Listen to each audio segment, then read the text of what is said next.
Jones here. You know where I'm at. I'm at the Democratic headquarters watch party at the Hyatt Regency, downtown Dallas, where the blue wave has always been a blue wave. But I'm just letting you know that we're here tonight to officially coronate the changing of the guard in Dallas, locally, statewide. That's what we're going to do. So, with that being said, I'm here with City Councilman Omar Lopez, who is District 6, which encompasses West Dallas, and if in case you're not familiar, that would be Trinity Grove. Trinity Groves, La Bajada, Ledbetter, Vickers, Homestead, you name the neighborhood. If you're in West Dallas, I'm your councilman. And then we also have Northwest Dallas, which is also Bachman Lake, Midway Hollow, in the northern area. And then we also have Cypress Waters, which is at 635 and Beltline Road. Information is power, people. So tell me, Councilman, what are you hoping for? What are you seeing? And then I want to get back into some changes that's going on in West Dallas, but on the local, on the elections process. What are you seeing, and what do you hope is going to happen? What I'm seeing right now, everybody, is an electrified electorate. That means you guys were out there voting at record numbers for a midterm election, numbers that we've never seen before. Today in Ledbetter, I was out there at 7 o'clock, and there were still about 200 people in line waiting to vote, and I hear that this was happening all over Dallas County and all over the state of Texas. So that shows that people are ready for change. They want to make change happen, and I think, you know, it's indicative to watch the numbers here in Dallas County. We were already a solid blue county. I think we turned into dark blue today with these numbers right royal now. Blue. Right. Dark royal blue. A rich blue. And so if we do sweep this, what do you think is going to happen, not only locally, statewide, and nationally? Do you think it's going to be, you know, what kind of changes do you think will happen? And how would this be a benefit to us in the country? I think the big benefit with the blue wave, at least taking back the House, getting a little closer to the Senate or taking over the Senate, we're going to stop the hate and the meanness that's happening that the president has been pushing out there. And I think that folks are tired of that. And I think with local elections, you're seeing Democrats are actually out there with positive messages saying, this is how we want to do things and this is how they need to be. We don't need to hate our brother. We don't need to talk poorly of our sisters. We need to be together, united. And we all know the old saying, you know, united we stand, divided we fall. And I think that that's the message that we're seeing across the United States right now, but especially here locally, where it looks like we very well could sweep every single state and House race in Dallas County. And if we do that, that is really going to help stop some of the bad stuff that's happening down in Austin, whether it comes to bathroom bills and cutting education, you know, just these bad things, these bad voter ID type laws. We'll be able to slow these down and maybe even stop them. So those are the things that are really important to folks. And then here at the very local level is definitely our DA's race was flipped. We want to have somebody in the district attorney's office that's going to be sure to take care of the people's work and prosecute when it's proper and not prosecute when it's not. You know, like sending people to prison for 15, 20, 30, 50 years because they had a couple of joints. That's just, you know, that's just so unacceptable. So Judge Johnson or former DA, I think that should, we could call that one. We could call that one. Yeah. All right. Gig is up. Jig is up, okay?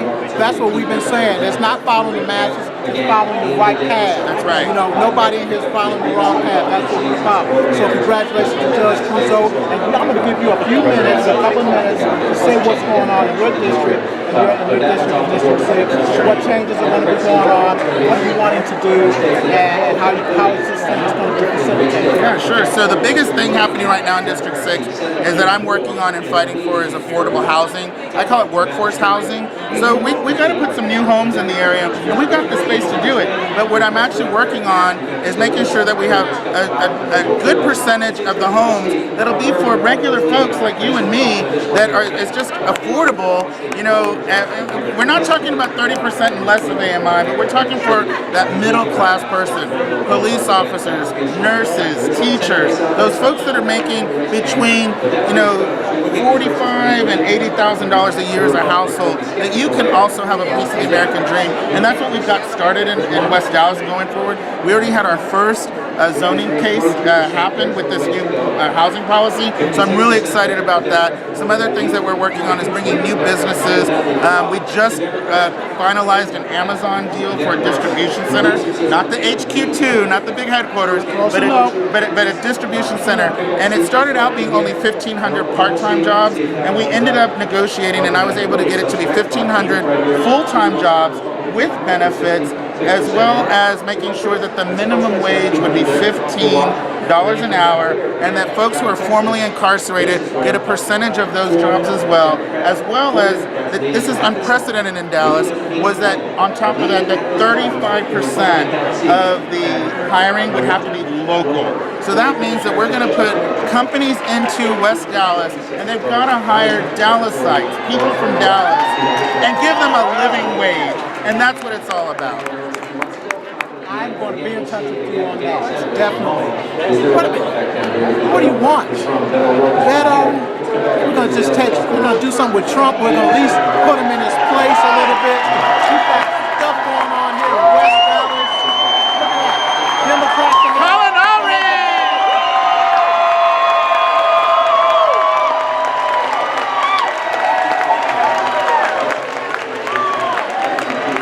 I'm having a good night. I see you are. We got some big wins going on right now. Very impressive. How are you? Glad to be here. Good. Me too. Yeah, it's been a short, long race. I know that's right. I'm glad to see tonight. I'm happy. I'm glad you're here. Thank We're you. gonna have it.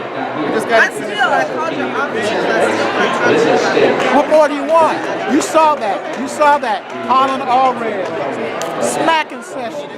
He needs to be smacked since we don't listen very well. According to these sessions, we don't listen very well. So that's what's going on. And listen up. Now that We're not talking about a blue wave to come in and just whatever happens, take over everything and just change everything and go into impeachments and go into all that. We're talking about a blue wave that's going to bring some kind of stability, some kind of balance back into D.C., into local politics, into statewide politics, because this thing has just got to stop. This has got to stop, and the only way to stop it is to get people in there that are going to be vocal, that are going to be on point, that are going to make sure that their intentions are honorable and just doing things the right way. So that's what this is all about. That's why we're here. That's why we're here. On the second screen to get local, not Houston, but local Dallas news. And we're working with the hotel, so don't give up on us. We still got the information on Metro. Oh my God. And we do great. All right. I'm very proud as you are. I like it. Denise Johnson, Congresswoman,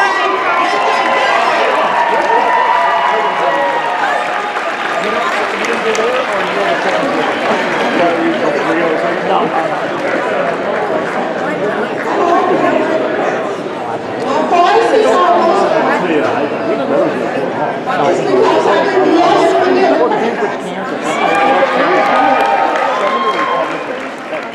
it goes to show you that when we live heavily, we like the results. That's what happened with Sessions here. Let's keep hoping because Texas looks pretty good. I would be delighted to go back to D.C. and have a new senator. I would be delighted to go back to D.C. and have several more House members that I can talk with. So I hope all of you voted as many times as you could. Let's congratulate ourselves and forget ourselves that this will not be the highest turnout in history.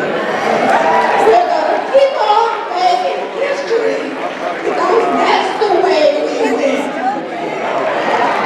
And in Texas, we're supposed to be winning.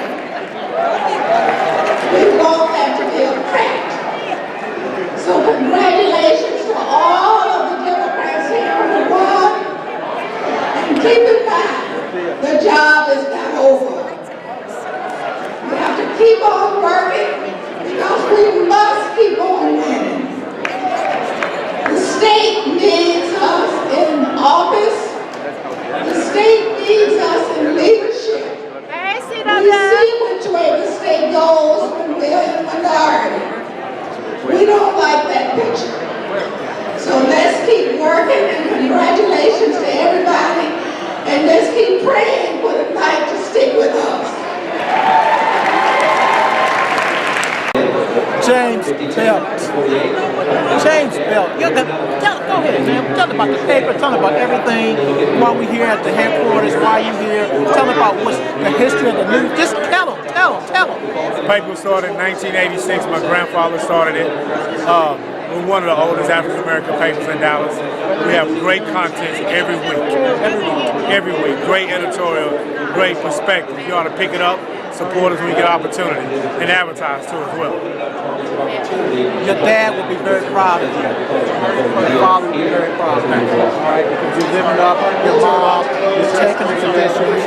That's why I said, he said, I don't have anything to say, but that's wrong. It's the black media, it's our black newspapers, that's what's keeping our community close and keeping our community grounded.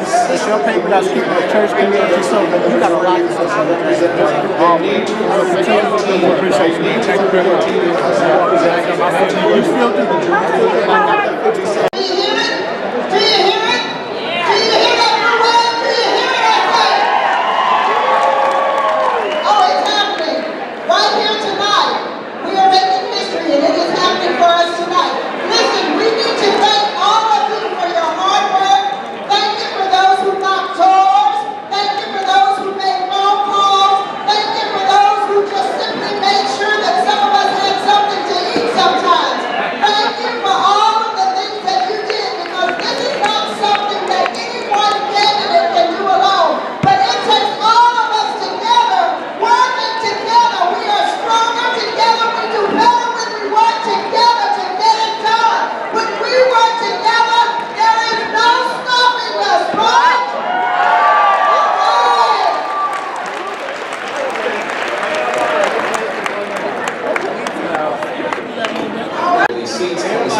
Hello, I've got a very, very special person here that is going to talk to us about right now going into 2020. Hey, how you doing? Hey, how you doing now? Thank you so much for stopping to talk to me.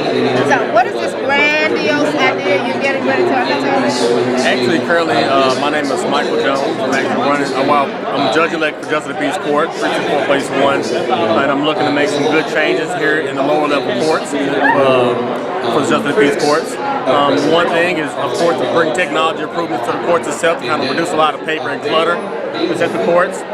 Also looking to see if we can have interactive programs to kind of help a lot of individuals that may have been evicted, or bring information for those individuals or resources for those individuals being evicted as well. That still is a big, big topic in your district and somebody else, being evicted from one place to the other. How are you going to make that work for your citizens, for your constituency? Well, honestly, the law is the law, so we have to follow the law and whatever thing kind of goes forward. But a lot of times we want to make sure we have resources for them in the event that situation happens. But also, I want to go ahead and crack down on a lot of landlords who are wrongfully evicted. Thank you very much. That's one of the things that I'm pushing. Thank you. And that's one of the, because we have a lot of slum landlords, we have landlords that live in other states. Right. We have I don't really think we have a handle on it. What do you think? Well, we gotta pretty much buckle down on a lot of those individuals. Of course, it's out of state. Usually, if they're out of state, they still have somebody in state, whether it's a registered agent or somebody who's managing their property. But really holding them more accountable for it. So you have to kind of see how I kind of run my court as we kind of get things going. So. I sit in courtrooms all the time. Pleasure to talk to you. I greatly appreciate all the very so best to you. Thank you. Esther Davis talking about 2020. Don't go away. We'll be right back. This is Esther Davis, and we're still at the Dallas, Texas Democratic Party. We're watching the results come in. But you know what?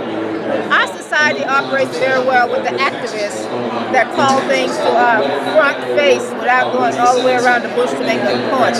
You know this, young man. This is Dominique, and you're all over the place. I'm so happy to have you on my show. How are you? Thank you for having me.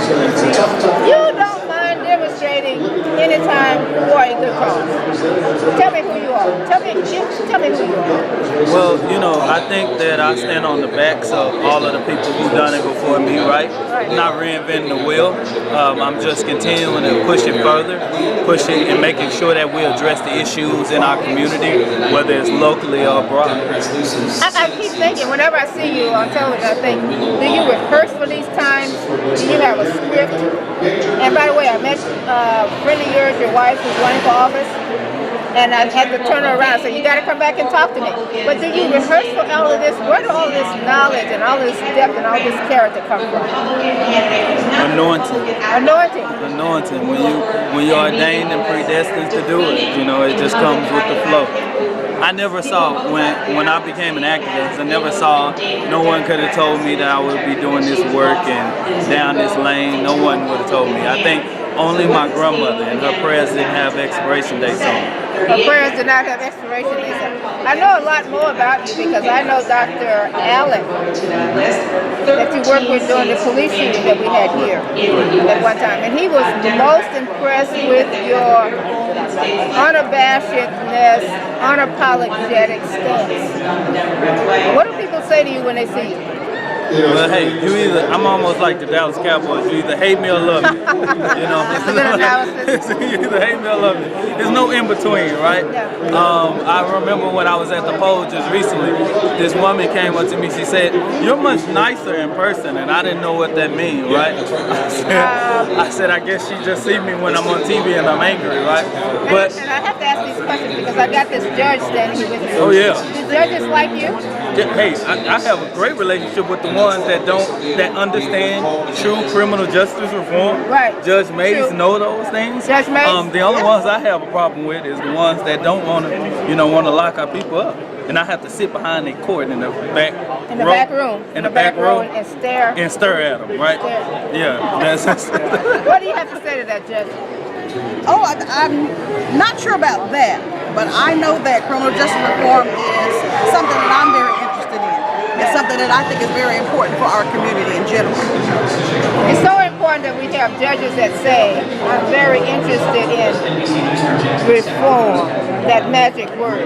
Does that make your job easier or that pushes you forward? Well, it makes it easier. It makes it easier because what you don't have is everyday people calling me saying, hey, I need my son bailed out. I have this judge, my son's been in there in jail 13 months and he's sitting on a $100,000 bond and he's came to 2 parts where he could have got a bond reduction and the judge is not answering to it. So I have those problems all the time, right? So it's great when you have judges that understand that and understand that the criminal justice system, and especially during that part when they're in jail, that part is for them to be able to put the best case that they can do to whatever is levied against them, that they can clear their name or whatever, allow the law of the land to prevail. So what do you say to a judge?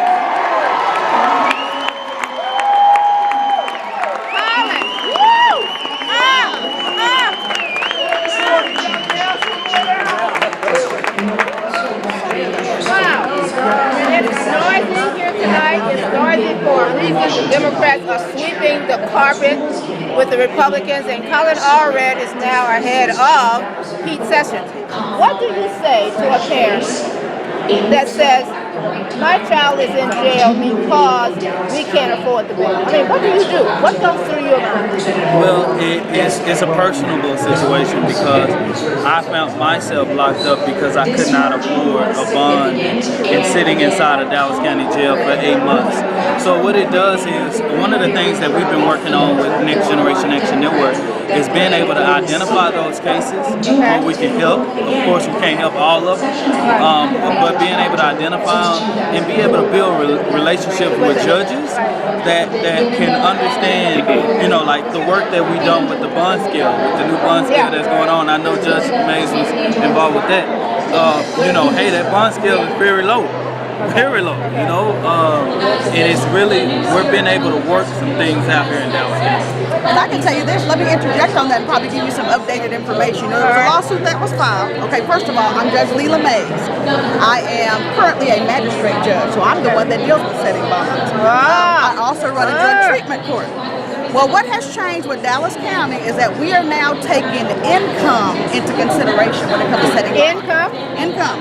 His income or the family's income? The individual's income that is before you that's in jail. And so the one thing I would urge everyone to do is that there is now a financial form that has to be filled out when you're at the jail.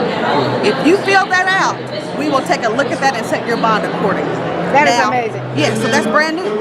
So that is something that we are now doing as a result of the lawsuit that was filed on bail reform. Right. So that is in place today. Do you ever get afraid about anything? I know I'm asking you some really questions, but really interesting questions. But we don't have very many people that just stand up, Dominique, and say, let's do this. We're going to do it right now. And we're breaking the law, but we are not breaking the law. The law needs to be changed. I heard you say that. So, are you ever afraid about anything? No, it's just in God's hands. It's all in God's hands. This is a great combination here on the Ester Davis Show. A judge and an activist who believes in what he's doing. You guys are great. Thank you for doing it. Thank you. I will report. I will talk to you at any time. Whenever the next time I can catch up with you, Thank you. we'll have this conversation again. Thank you. Thank you so much. Thank you so much for Thank you. having me. We'll be right back. The Ester Davis Show. Don't go away.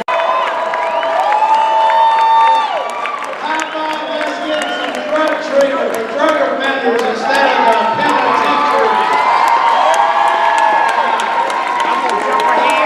Straighten up that conviction integrity unit and start getting some folks out of prison if they don't belong there. How about instead of fighting bail reform, we agree with the ACLU that was violated? How about no longer sending people to the penitentiary because they didn't pay their fees? How about making sure that if you're poor, you don't get ripped off by the criminal justice system? It's time for real criminal justice reform in Dallas County. We're going to deliver. I've given you all point by point all along the way. I've written, I've posted it, we put it in our newspapers. Oh, by the way, I sent it to the Morning News, but they rejected it. And by the way, they didn't endorse me, remember that? Guess what? My opponent didn't even show up, and I couldn't get the endorsement. But anyway, we're going to get some real criminal justice reform in Dallas County. And we're going to do just like we did with those drug courts. We're going to show everybody how it's done right.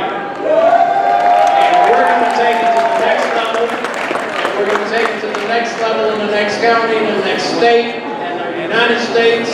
And we're going to bring true criminal justice reform that people can count on, that makes the community safe, that gets rid of disparity in arrest and sentencing. We're going to wipe the slate clean. We're going to start all over. We're going to get this done right. We're going to start it right here in Dallas County.